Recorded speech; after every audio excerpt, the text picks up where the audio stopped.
wiring through the card. The components are placed into the holes and soldered in place. A stencil is used to apply soldering paste onto the card.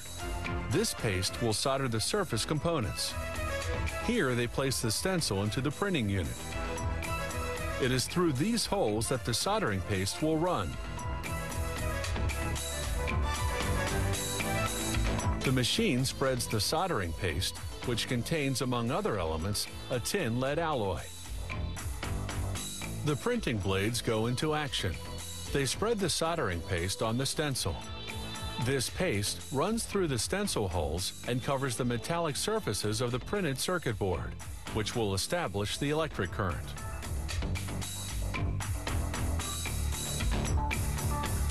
Here is the difference between an unprinted card and another printed one. The unprinted card surface is much more shiny. Now they're going to install the surface wiring elements. They are automatically positioned by this rapid placement machine. About 36,000 components are installed per hour. That's about 10 per second. This incredibly sophisticated machine is equipped with a viewing camera that verifies the alignment and dimensions of each part before installation, and it unerringly positions the part at the exact spot. Another machine, slightly less precise than the previous one, installs parts where the space between two placement points is less than 2/100ths of an inch. It can install 8,000 parts in 60 minutes.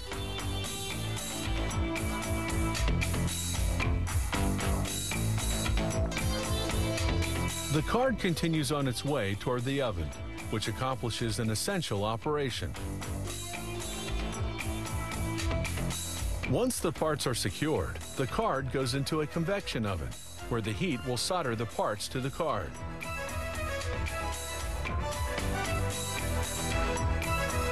Different circuit connectors through the card are inserted into their respective holes. This operation requires great dexterity and is entirely done by hand.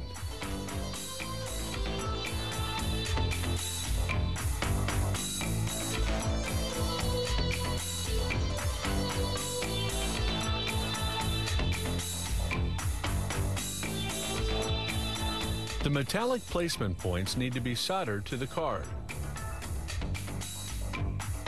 The soldering of the circuit components through the card is done with a bath of molten tin lead alloy at a temperature of 465 degrees.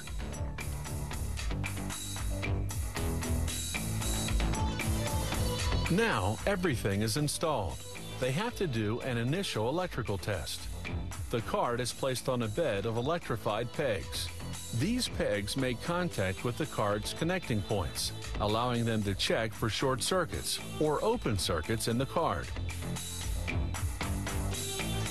And then a final test, a computer-aided operating test to see if the card is functioning perfectly.